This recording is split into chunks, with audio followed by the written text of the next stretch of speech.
আসসালামু আলাইকুম, কেমন আছেন বন্ধুরা? আশা করছি আল্লাহর রহমতে ভালো আছেন। তো আজকে আপনাদের দেখাবো ঝটপট বানিয়ে ফেলার মতো একটা রেসিপি, চিকেন সমুসা। তো এটার জন্য আমি মুরগির বুকের মাংস নিয়ে নিয়েছি, সিদ্ধ করার জন্য বসিয়ে দিয়েছি চুলায়। তো এ পাশে আমি মটরশুঁটি নিয়ে নিয়েছি, কাঁচামরিচ কেটে নিচ্ছি, তো পেঁয়াজ পাতা কেটে নিচ্ছি গাজর, তো কেটে নিচ্ছি ক্যাপসিকাম, তো এবার কেটে নিচ্ছি টমেটো। তো এখানে আমি বড় সাইজের আলু ছিল, এই জন্য আমি অর্ধেক নিয়ে নিয়েছি। তো আপনারা চাইলে আলু স্কিপ করতে পারেন।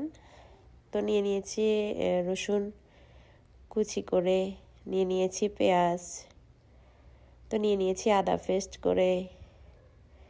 তো এবার ওই পাশে গোস্তগুলো সিদ্ধ হয়ে গেছে, আমি এগুলো ঠান্ডা করে নিয়েছি আর ছুরি দিয়ে ছোট ছোট করে কেটে নিয়েছি।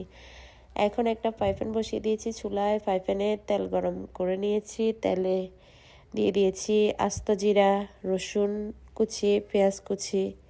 তো সবগুলো ভালো করে নেড়ে ছেড়ে এবার দিয়ে দেব আলু কুচি করে রাখা। তো আবার ভালো করে নেড়ে ছেড়ে দিচ্ছি। তো এখন দিয়ে দেব মটরশুঁটি, তো দিয়ে দেব টমেটো, পেঁয়াজ পাতা, গাজর, ক্যাপসিকাম, কাঁচামরিচ কুচি। তো সবগুলো ভালো করে নেড়ে ছেড়ে এখন দিয়ে দেব স্বাদ মতো লবণ, তো আরেকটু আদা দিয়ে দিচ্ছি। তো আরেকটু ভালো করে নেড়ে ছেড়ে দিয়ে দেব মুরগির গোস্তগুলো। তো আবার ভালো করে নেড়ে ছেড়ে দিতে হবে। তো এখানে আমি 2টা চিকেনের স্টক নিয়ে নিয়েছি। তো এটা দিলে গোস্তগুলার একটা ভালো ফ্লেভার আসে আর তাড়াতাড়ি সেদ্ধ হয়ে যায়। তো এ পর্যায়ে দিয়ে দিচ্ছি আধা চামচ হলুদ গুঁড়া, আধা চামচ লাল মরিচ গুঁড়া, আধা চামচ জিরা গুঁড়া, ধনিয়া গুঁড়া। তো সবগুলো আবার আমি ভালো করে নেড়ে ছেড়ে দিচ্ছি।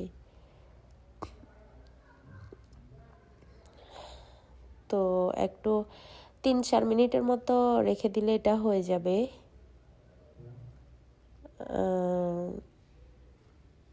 যেহেতু এগুলা সমোসার ভিতরে দিয়ে ফ্রাই করার সময়ও একটু ভাজবো, তো এটা 80% হলেই হবে। তো আমি ভালো করে নেড়ে ছেড়ে এটা ভেজে নেব।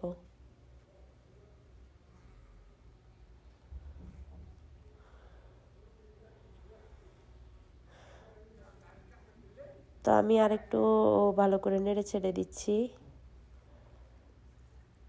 তো এটা নাড়াচাড়া করতে হবে, নাড়াচাড়া না করলে ফ্রাই প্যানে লেগে যাওয়ার সম্ভাবনা থাকে।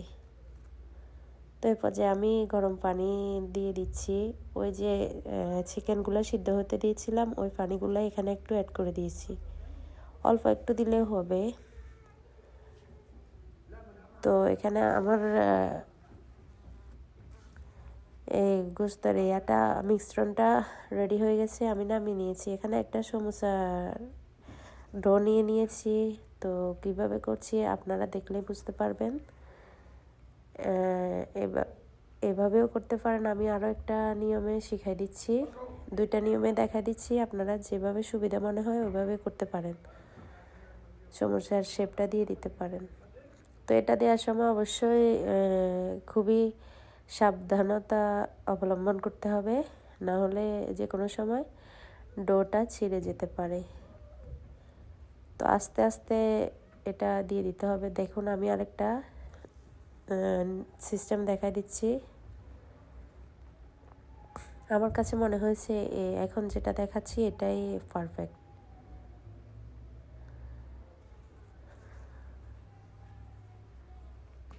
আপনারা দেখলেই বুঝতে পারবেন।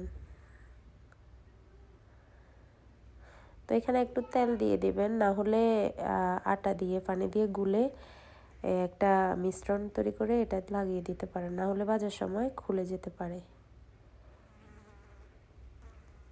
তো এভাবে ফোল্ডিং করে নেবেন, তাহলে আর ভাজার সময় খুলবে না। না হলে একটু তেল দিয়ে দিতে পারেন, আমি তেল দিয়ে দিয়েছি। তো সবগুলা সমোসার শেপ দিয়ে দেওয়া হয়ে গেছে। এখন চুলা একটা ফ্রাই প্যান বসিয়ে দিয়েছি, ফ্রাই প্যানে পর্যাপ্ত তেল দিয়ে দিয়েছি, সমোসাগুলা দিয়ে দিয়েছি ভাজার জন্য। 1 পিঠ হয়ে গেছে, এখন আমি উল্টে দিচ্ছি আরেক পিঠ হওয়ার জন্য। তো এগুলা বেশি সময় লাগে না, 2-3 মিনিট ধরে ভাজলেই হবে। আগুনটা অবশ্য মিডিয়াম আঁচে রাখতে হবে। তো এখন আমার কয়েকটা সমোসা হয়ে গেছে, আমি ওগুলো উঠিয়ে নিচ্ছি। তো পরে বাকি সমোসাগুলো একই নিয়মে ভেজে নেব। দেখতে পাচ্ছেন সার্ভ করে নিয়েছি। আমার সমোসাটা দেখতে কত সুন্দর হয়েছে, খেতে অসম্ভব মজার হয়েছে।